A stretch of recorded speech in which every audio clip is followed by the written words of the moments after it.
one way to submit a bulk challenge.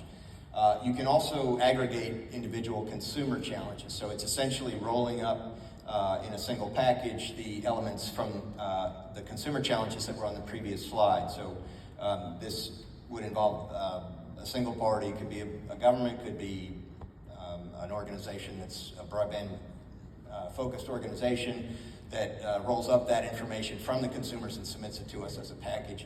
And then other, and this category is included because we don't necessarily know every way that challengers are going to be able to submit bulk challenges, and we wanted to make sure there was that latitude that might include discussions with a provider that a government has had where they conflicted with the reported data in the map. Just as an example, it's not limited as long as the evidentiary basis is sufficient to show clearly and convincingly that the availability is different from what was reported in the map. So fabric challenges are, again, they go to the data that's in the fabric. The fabric itself it doesn't have any broadband information in it. It's just a database of locations. It is based on whether or not those locations could or would likely subscribe to broadband service, but the fabric itself is just a platform, a data platform. It identifies each location by a combination of lat-long coordinates.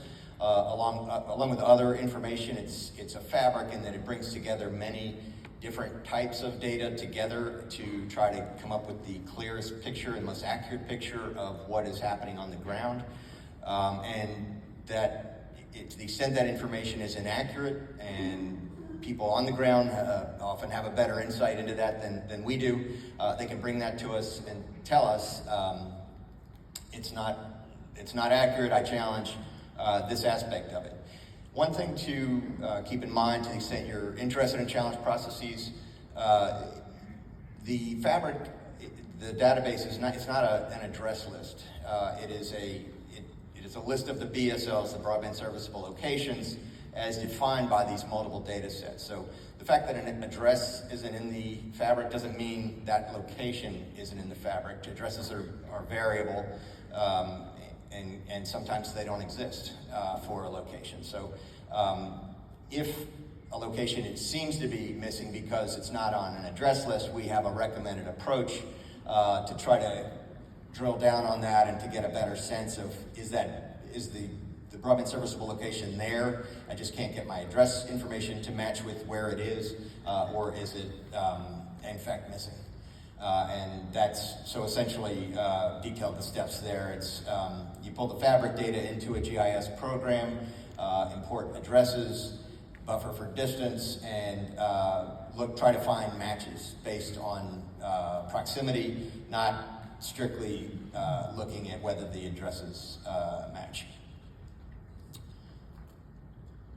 So for us, next steps, we will continue processing the availability data and the fabric challenges. So the availability and fabric challenges, we've been very involved in that ever since that option opened up in the middle of November to challenge availability. We're working through the initial part of that now. It's a multi-stage process to submit an availability challenge. Providers have 60 days to decide what they're going to do about the challenge. Are they going to concede it? Are they going to dispute it? And once they have to give us their evidence. The challenger gives us their information, their evidence when they submit their challenge. Provider then comes back and gives us their account of why the challenge is not valid. And then there's a 60-day period for the challengers, for the providers to work with the challengers to try to share information to make sure the challenge isn't based on a lack of information or incorrect information and incorrect understanding.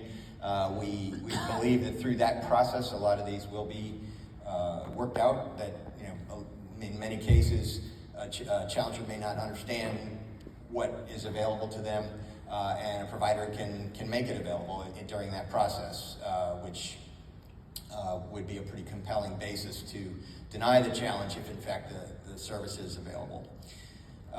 We will, the second BDC collection window, which is open now, opened on December 31, will close on March 1st of 2023, and then we will process that data and publish new maps at some point after that. I don't have a specific time frame for that.